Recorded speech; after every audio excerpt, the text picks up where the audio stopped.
बहुत समय पहले की बात है। एक छोटा सा गांव में बहुत सारे लोग, जिसमें से एक व्यक्ति रामू नाम का था, जो कि किसान का काम करता था। तो उसका जो खेत था वो सूखा था, जिस वजह से उसकी फसल वहाँ अच्छे से नहीं हो पाती थी। तो फसल ना होने की वजह से उस व्यक्ति का आर्थिक स्थिति सही नहीं था और बहुत ही कम उसको इनकम होता था और उसी इनकम से उसको घर चलाना रहता था। तो आर्थिक स्थिति सही नहीं होने के कारण वह व्यक्ति अपने घर में परिवार के लोगों का भरण पोषण अच्छे से नहीं कर पाता था। उसके घर में उसकी पत्नी, उसके बच्चे और बूढ़ी माँ, ये इतने लोग थे। लेकिन इन सब के बावजूद, जबकि रामू का कमाई अच्छे से नहीं होता था, खेत सूखा था, इनकम नहीं होता था, लेकिन रामू ने कभी भी ईमानदारी का रास्ता नहीं छोड़ा। आजकल के लोग क्या होते हैं, अरे कमाई अच्छा नहीं हो रहा है तो कुछ और चोरी चकारी भी कर लेते हैं। बहुत लोग, कुछ लोग करते हैं, बहुत लोग तो नहीं बोलूँगी। लेकिन रामू ने इतनी सारी परेशानी के बावजूद ईमानदारी का रास्ता कभी नहीं छोड़ा। वह मेहनत करता रहा ईमानदारी के साथ। तो रामू की जो पत्नी थी वो बहुत अच्छी और संस्कारी थी। वह अपने पति का हमेशा सपोर्ट करती थी। रामू के पास एक पुराना बैल था जिसे वह बहुत प्यार करता था। यह बैल भी रामू का सच्चा साथी था और उसके खेत में हमेशा उसकी मदद करता था। एक दिन अचानक वह बैल बीमार हो गया और कुछ ही दिनों में उसकी मृत्यु हो गई।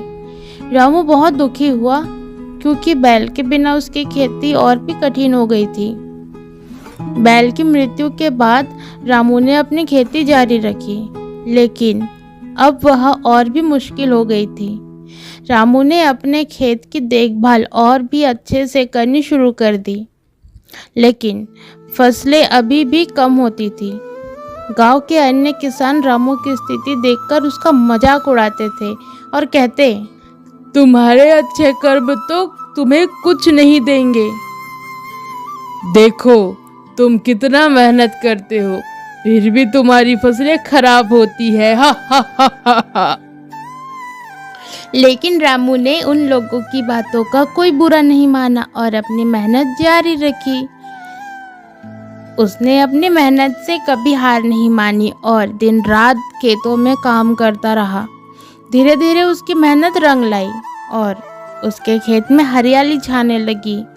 एक दिन उसकी फसल बहुत अच्छी हुई और उसे बहुत अच्छा मुनाफा हुआ। रामू ने उस पैसों से अपने घर की मरम्मत करवाई, अपनी माँ की दवाइयों का इंतज़ाम किया और अपने बेटे की पढ़ाई का ध्यान रखा। अब वह गांव में सबसे वृद्ध किसानों में से एक बन गया। रामू ने अपनी ईमानदारी और मेहनत से यह सिद्ध कर दिया कि अच्छे कर्मों का फल अवश्य मिलता है। गांव के लोग अब रामू की इज्जत करने लगे और वे समझ गए कि मेहनत और ईमानदारी से किया गया काम कभी व्यर्थ नहीं जाता। उन्होंने रामू से प्रेरणा लेकर अपने जीवन में भी ईमानदारी और मेहनत का महत्व समझा। इस कहानी से हमें यही सीख मिलती है कि अच्छे कर्मों का फल अवश्य मिलता है, चाहे वह थोड़ा समय क्यों न ले, पर मिलता ज़रूर है।